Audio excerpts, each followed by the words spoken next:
Hey, welcome to the Thriving Life. It's me, Jennifer Hough, and I'm so happy that you're here with us.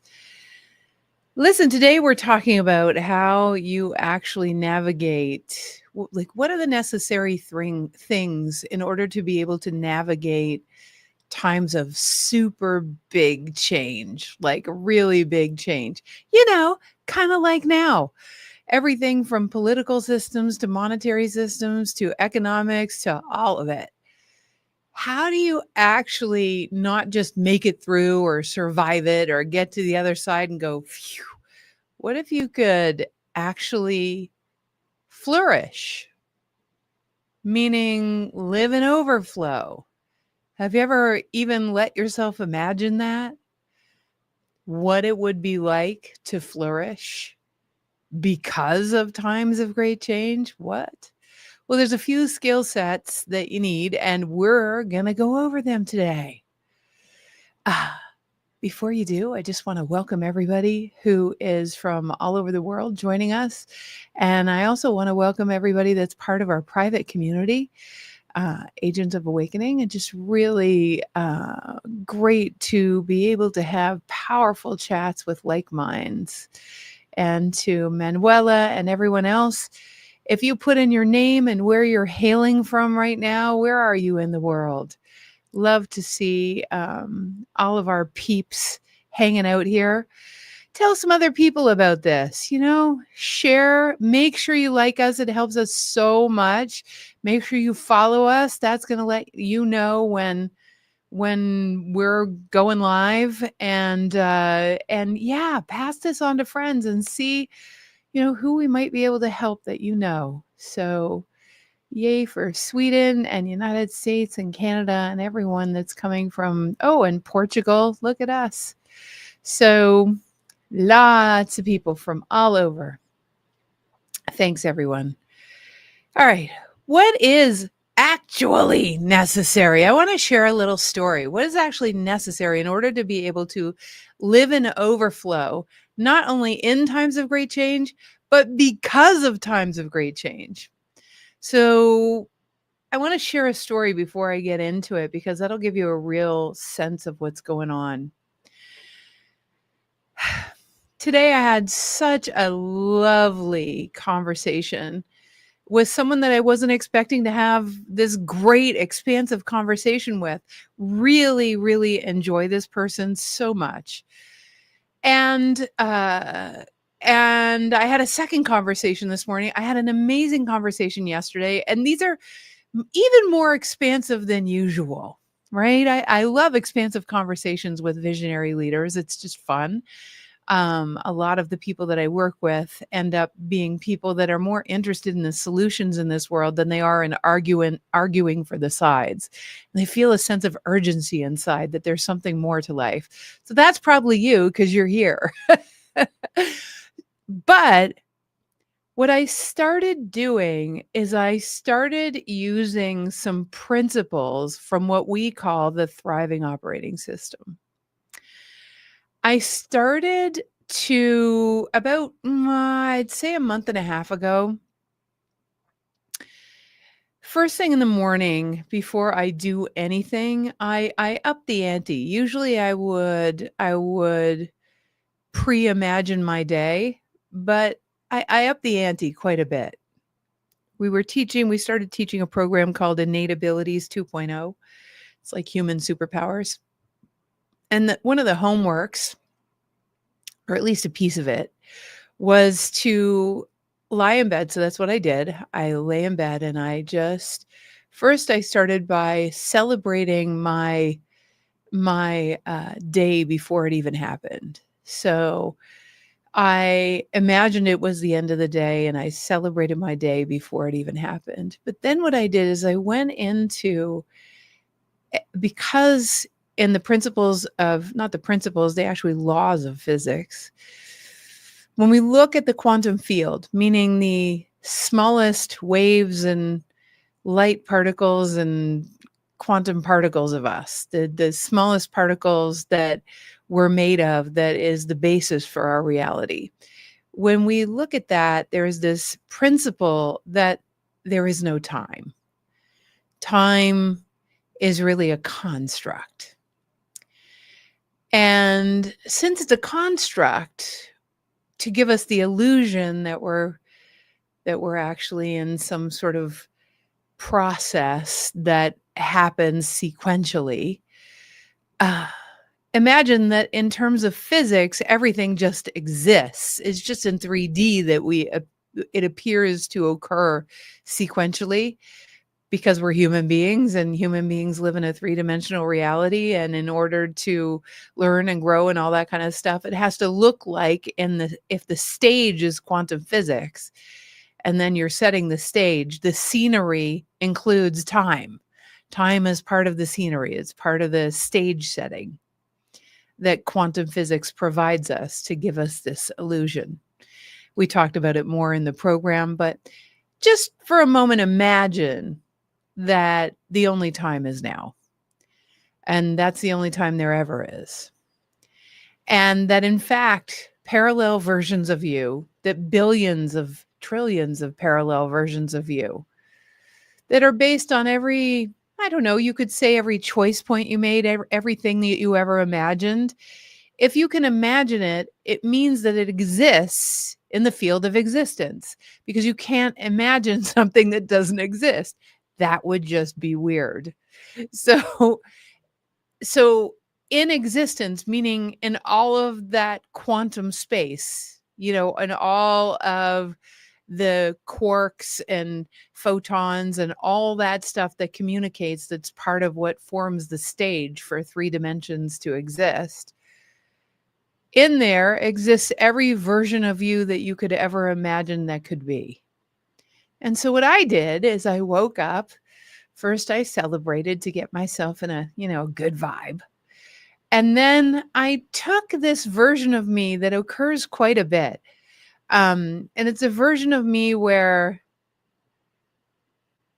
there's just a sense of opulence about every area of life. I can see the house that I'm living in.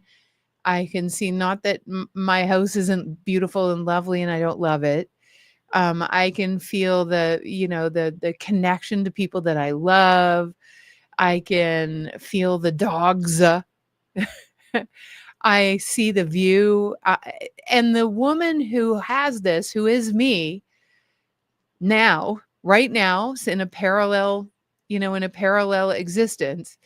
So the fact that she exists and I can imagine her means that she exists, means that I can actually don the beingness, don the habits, don the understandings of life and the paradigms that are different from the current paradigm I have, to actually experience that life. Because all of that exists too. Because if she exists, everything that had her become that way also exists.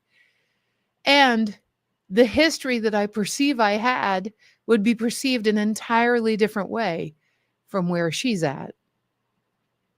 And so I did that, and I kept doing it, and I kept adding pieces to it, and I kept experiencing new versions of her.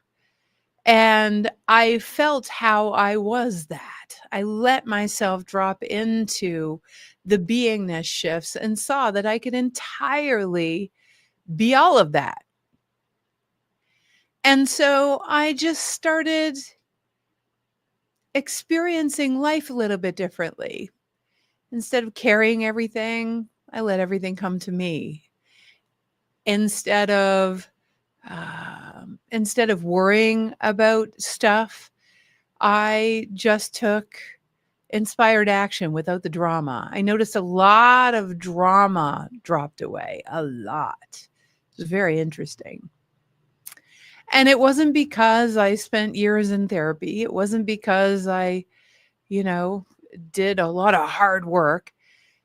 That person is already available without having to do a lot of hard work. And the funny thing is, as soon as I was her, as soon as I started to understand life a little closely to how she does, it re-perceived all the things that I probably would have worked on with a coach or a therapist or whatever the case may be. That's why I love working with people from this perspective, because the speed at which we can make shifts is exponentially faster, and you can transmute thousands of stuck beliefs at a time. And everyone can, I mean, it takes some getting used to, granted. Usually, I'm working with people for 6 months to a year to get to the place where this is just their automatic way of being. But, I'm used to it now. And so what happened this week is I talked to my friend who, is a visionary leader and created a few international movements. And we are starting to write a book as of this morning about basically the anatomy of how to create a movement that changes the world, right? And then I talked to someone else who wants to work with me, and she is someone who simplifies businesses. And I'm like, oh my God. She said, yeah, I'll put you in my high end. I just was so grateful. And I'm going to love working with her. You understand? And then I had someone else yesterday, just things were dropping in. So I want to show you what's possible and how effortless it starts to be when you actually let yourself, have it be easy. But there's a few steps. So that's what we were going to talk about. There's a few things that one needs to know. One is, I can tell you right now that I would not be able to tap into such a sense of fluidity without community, and community that's really interested in understanding that way of operating, the way of operating where you don't have to justify your existence. You ever tried to, I noticed last week as I was sort of imagining myself as this version of myself, that what I noticed about the way I have been is that I can do a lot and get really busy just to justify my existence. You ever done that? Where you made everything more complicated than it needed to be, or were unwilling to simplify it because you were too far down the rabbit hole? And I noticed last week that I got overwhelmed with trying to think about how to do it myself, which of course, this particular woman, this version of me, does not do that. She just calls the people she knows that are already where she wants to be and talks to them about how I'm going to do it. And of course, the perfect person dropped in and away I went. Instead of being a lone wolf, which is what overwhelms us and sort of helps to justify our existence. So I kind of really had myself look at that lone wolfiness, right? And so I reached out to my peers, my community of peers, and man, it was such a great conversation. And it really affirmed what I was thinking, but I needed that affirmation. And then so that person dropped in last week, and I had been trying to get this done for so long. And I want you also to know there's a second thing. So community, first a community, like a posse. So I have a posse, right? And then I also have a greater community in our Agents of Awakening of people that are all wanting to live this way, that are all practicing living this way, that are all in a thriving operating system. And I engage in there at least a few times a week. And I post in there. Some of you are part of that community.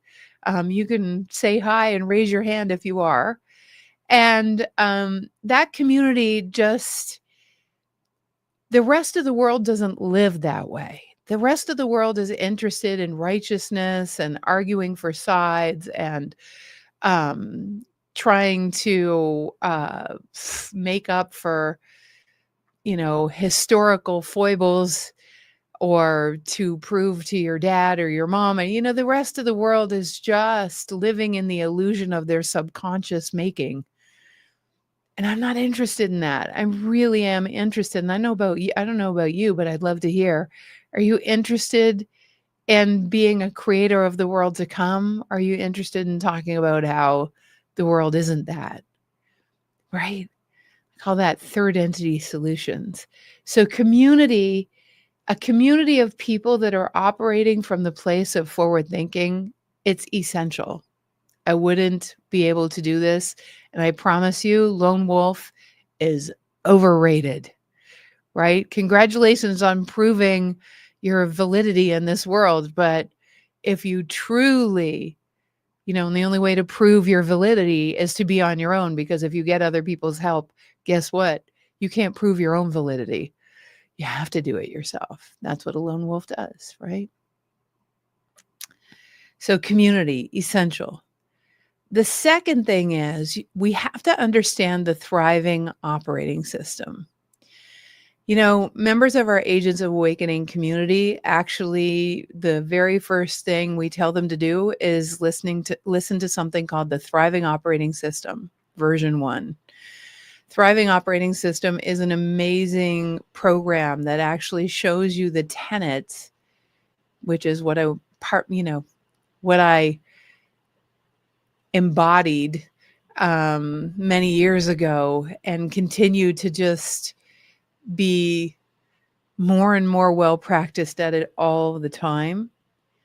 But in that thriving operating system with the, I think, 12 tenets now, there are a few that I wanted to talk about today. Not all of them because we don't have time, but there's a few. One of them is that you have to understand how plastic your brain is, how neuroplasticity works. And so we talk a bit about that. The second thing is you want to understand how the fabric of quantum physics works so that your neuroplastic brain can start to change to operate from a level of being receptive and given to constantly, that it becomes a way of being, which most people don't operate from that way of being. Most people are going after, which is kind of a leaning in thing. Whereas when we lean back and we become the walking invitation for all that we dream of, what happens, and there's a way of doing that. And the third thing is, once you understand your neuroplasticity, I mean, like I said, there's 12 tenets. I'm just talking about 3. There's another one, and it's about your superpowers.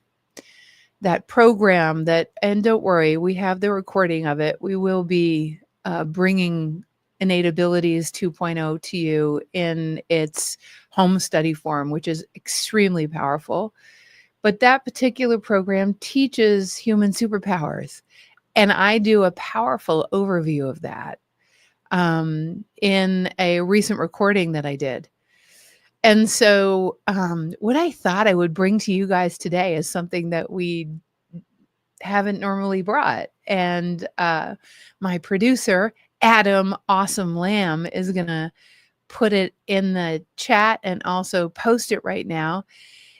It's both a recording about what human superpowers are and that fabric of quantum physics. It's a really great little masterclass that I did. And then the other thing is an article that I did about a great conversation with Hough. And so really juicy about neuroplasticity. So if you put in your information, you will into the link that Adam is going to post in the comments. Then you are going to be able to get those really juicy tidbits. So you'll see the wideawakening.com/sparkly. Isn't that great? So where do we go from here? How do we actually navigate from here? Oh, and for anyone, I'm just going to say it again, the wideawakening.com. Oh, there's a little typo in the link in the chat. So I'm going to say it again, the wideawakening.com /sparkly, SPARKLY.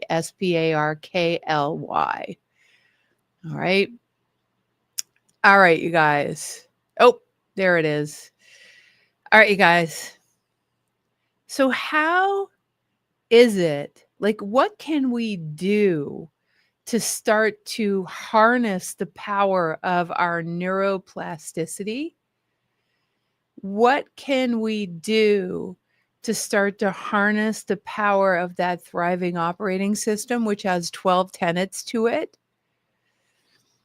And what can we do to really do what we're talking about in these times of great change? First and foremost, what's important is to understand that this world is changing at an incredible pace. Why is it changing so fast? Well, there are two types of people in the world. There are the pot stirrers, well, three.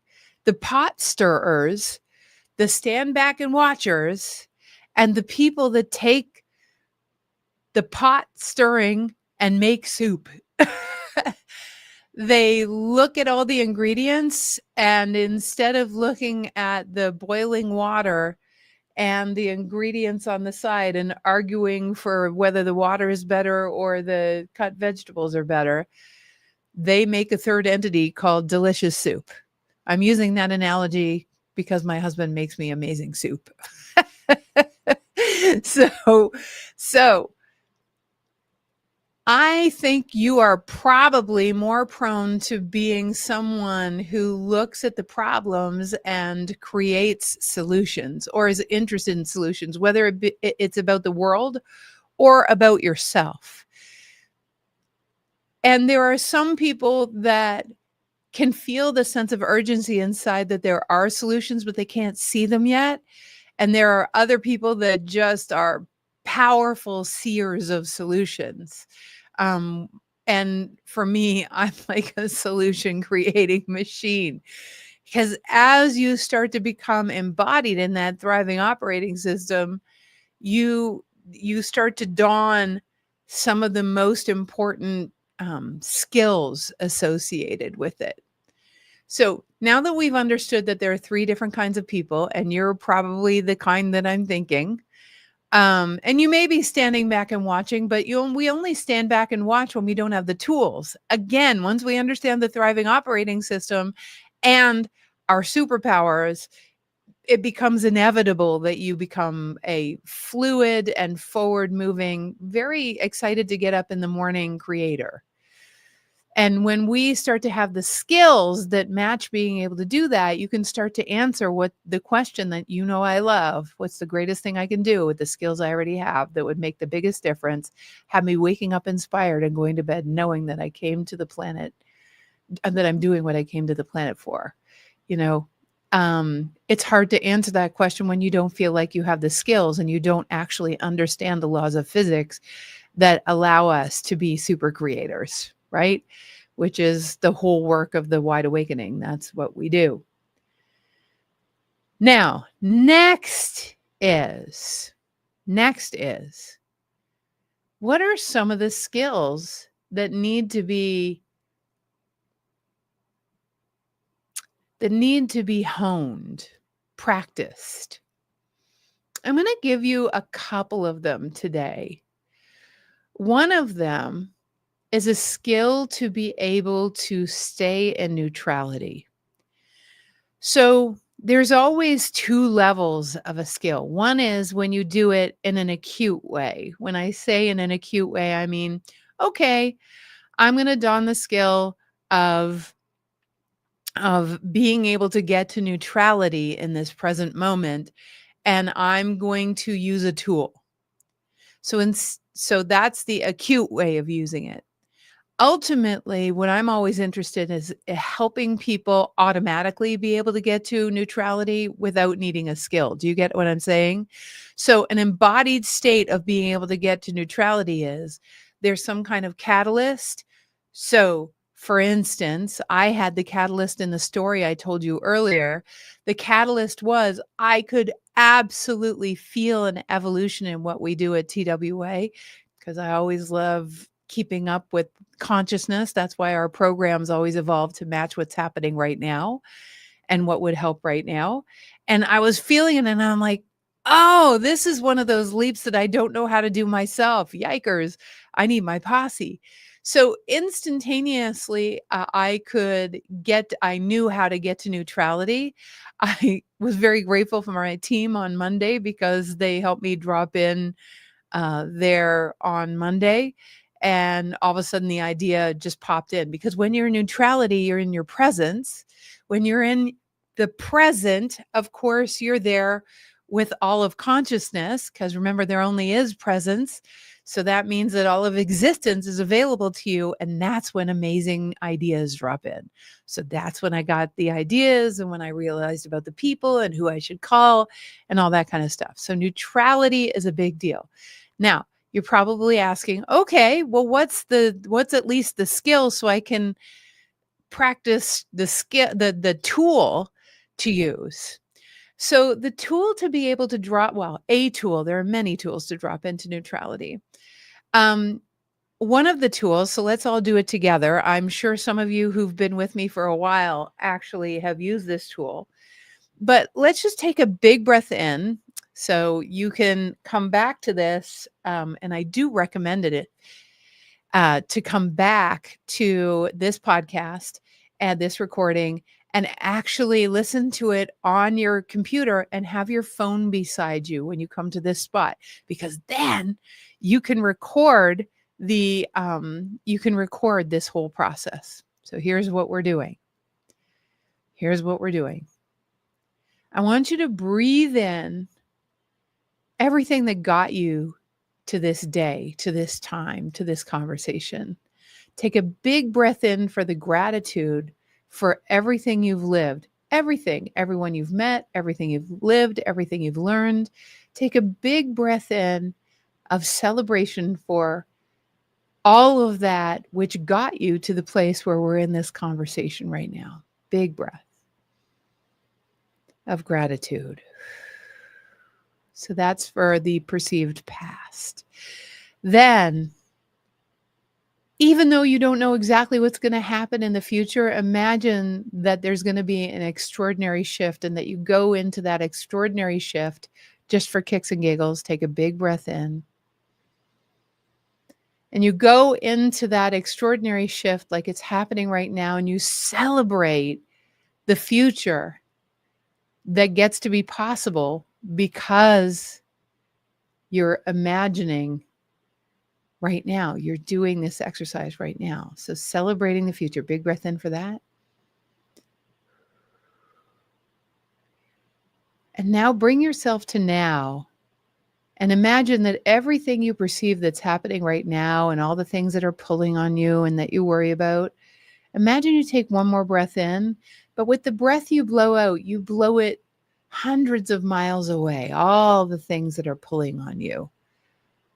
Just blow it all away and rest in the now that really just is you right now, with air that you're breathing and your body exchanging CO2 and oxygen and all the digestive things happening and your ears working, listening to this and the sound waves, the fact that you're emanating per millisecond 75 trillion sets of photons out of your body and receiving them back, that literally are supported by life and consciousness right now. And rest in that just for a moment. And allow yourself, I call this a 0 point activation, allow yourself to just be before you respond to that conversation or act on that idea you had.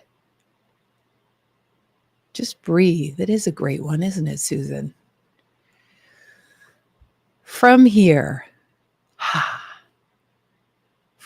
this neutrality piece, that's the place from which you can now ideate without being pulled on.